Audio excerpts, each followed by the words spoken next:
के लिए जाता है तो उसकी जमीन पूरी गिरवी रखवा ली जाती है।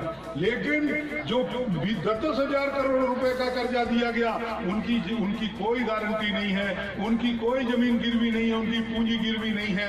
उनने कर्जा लिया और लेकर के विदेश भाग गए, सरकार देखती रह गई।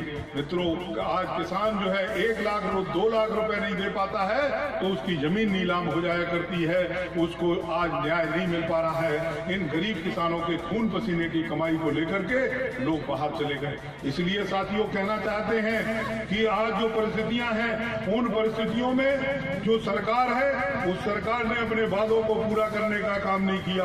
केवल 5 साल चुनाव के समय तो सारी राजनीतिक पार्टियां चुनाव की बात करती हैं, चुनाव आने वाला है, हम भी चुनाव की बात करने के लिए आए। लेकिन आप देखते हो, सत्ता में रहने वाले लोग प्रदेश के विकास की बात करते, देश के विकास की बात करते हैं। लेकिन मित्रों, जो मौजूदा सरकार है या देश के प्रधानमंत्री हैं, जहां भी भाषण देते हैं वो केवल वोट मांगने के लिए भाषण देते हैं। उन्होंने देश के बारे में, प्रदेश के बारे में, इस देश की जनता के बारे में कोई कभी बात नहीं कही। आप आज भी देख रहे हो, देश के ऊपर संकट है, देश के ऊपर परेशानी है, देश की सेनाएं जो है मोर्चे पर लड़ाई लड़ रही हैं। मैं इस मंच के माध्यम से उन तीनों सेनाओं को अपनी ओर से सलाम करता हूं, पार्टी की ओर से सलाम करता हूं, उनके शौर्य और पराक्रम की भूर प्रशंसा करता हूं।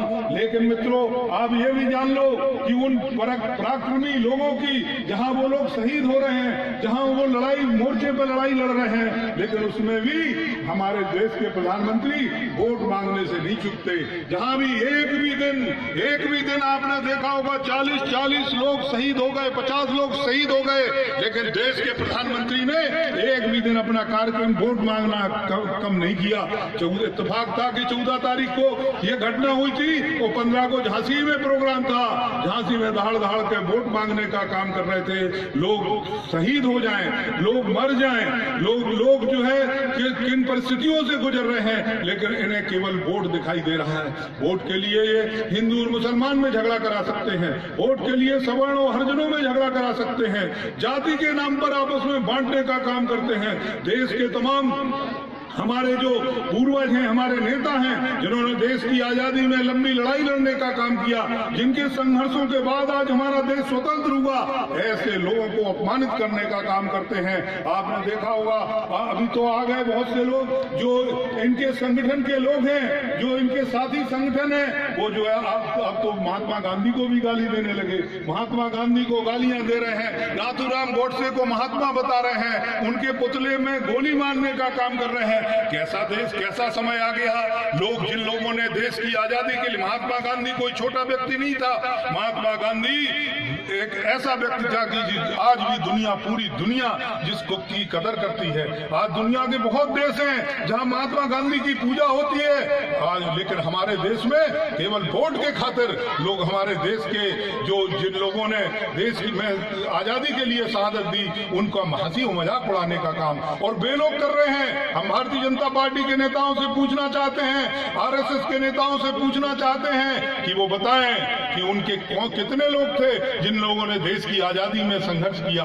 एक भी आदमी नहीं जिसने देश की आजादी के लिए जेल काटी हो, एक भी आदमी नहीं जिसने देश की आजादी के लिए संघर्ष किया हो। हम लोग उन परिवारों से आते हैं जिन परिवार के लोगों ने देश की आजादी के लिए लड़ाई लड़ी है, संघर्ष किया है, जेलें काटी हैं, यातनाएं भुगती हैं। लेकिन मित्रों, केवल वोट मांगने के लिए हमारे तमाम जो सम्मानीय लोग हैं उनको लगातार अपमानित करने का प्रयास किया जा रहा है।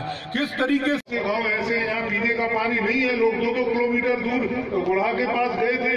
हम गए बबलू राजा के गांव में, वहाँ देखा हमने एक दिन साइकिल पे कनस्तर टांग के लोग 5-5, 2-2, 3-3 किलोमीटर से पानी लाने का काम कर रहे थे। गर्मियों के दिनों में तुम हर आदमी को घर देने की बात कर रहे हो, लोगों को गुमराह करने की बात कर रहे हो, लोगों के सामने झूठ बोलने की काम कर रहे हो। आज लगातार खेत में जिन चीजों की आवश्यकता होती है किसान को, उनकी कीमतें बढ़ती चली जा रही है। खाद की कीमत बढ़ गई, आपको पता है डीएपी की खाद जो है 500-600 रुपए की जो आती थी, आज 1400-1500 रुपए में खरीदने के लिए किसान मजबूर हो रहा है। आज डीजल जिस स्पीड से उसकी कीमतें बढ़ी है, किसान के खेत की लागत बढ़ गई है, बैंकों के ब्याज बढ़ गए हैं, तमाम चीजें। और जब जो किसान के खेत में पैदावार होती है उसको जो है बाजार में सही कीमत नहीं मिल पाती, सरकार देने के लिए जो है कोई प्रयास नहीं करती। तो किसान की लागत के अनुसार उनको लाभकारी मूल्य नहीं दिला सकते, कहते हैं किसानों की आमदनी को दोगुनी कर देंगे। केवल गुमराह करने की बात लगातार मित्रों की जा रही है। किसानों का लगातार शोषण हो रहा है। किसान जिन चीजों को पैदा कर रहा है उनको आज होने दामों में खरीदने का लोग काम कर रहे हैं पूंजीपति, और जब उनके पास आज आलू पैदा हो रहा है, आज टमाटर पैदा हो रहा है, आज प्याज पैदा हो रहा है, जो चीजें पैदा हो रही है वो आज पौने दामों में बिक रही है। कोई 2 रुपए किलो, कोई 3 रुपए किलो बेचने का काम कर रहा है। और यही जाकर के दिल्ली में पता लगा टमाटर 60 रुपए किलो बिकता है, प्याज 100 रुपए किलो बिकता है। प्याज और टमाटर किसी फैक्ट्री में पैदा नहीं होता, प्याज और टमाटर किसान के खेत में पैदा होता है। और जो किसान के मेहनत की पसीने की बूंदें गिरती हैं, तब किसान के खेत में टमाटर और प्याज और आलू पैदा होता है, गेहूं और चना पैदा होता है। लेकिन मित्रों, किसान को उसकी मेहनत की कीमत नहीं मिल पाती, वो जो है पूंजीपति कीमतें ले रहे हैं। और आप देख रहे हो पूंजीपतियों ने तो देश की सरकार, मौजूदा सरकार ऐसी सरकार है कि इस सरकार ने पूंजीपतियों को संरक्षण देकर के पूंजीपतियों को लूटने लायक बना दिया।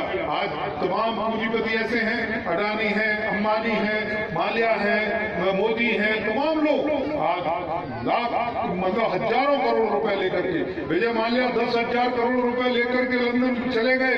नीरव मोदी जो है यहाँ से लगभग 21,000 करोड़ रुपए का जो है लोन लेकर के विदेश भाग गए। इसी तरीके 45,000 करोड़ रुपए से हिंदुस्तान का जो है लेकर के जो तमाम पूंजीपति चले गए और सरकार मुंह ताकती रह गई। आपको बताओ, आप लोग अगर 1 लाख रुपए लोन लेने के लिए जाते हो, 2 लाख रुपए लोन लेने के लिए जाते हो, आपकी जमीन गिरवी रखवा लेती है बैंक के लोग, जो बिना गिरवी रखे कोई आपको उसके लिए भी सरकार को जिम्मेदारी लेना पड़ेगी, नरेंद्र मोदी को जिम्मेदारी लेना पड़ेगी कि इन गरीब किसानों के खून पसीने की कमाई को भी कैसे करेगा।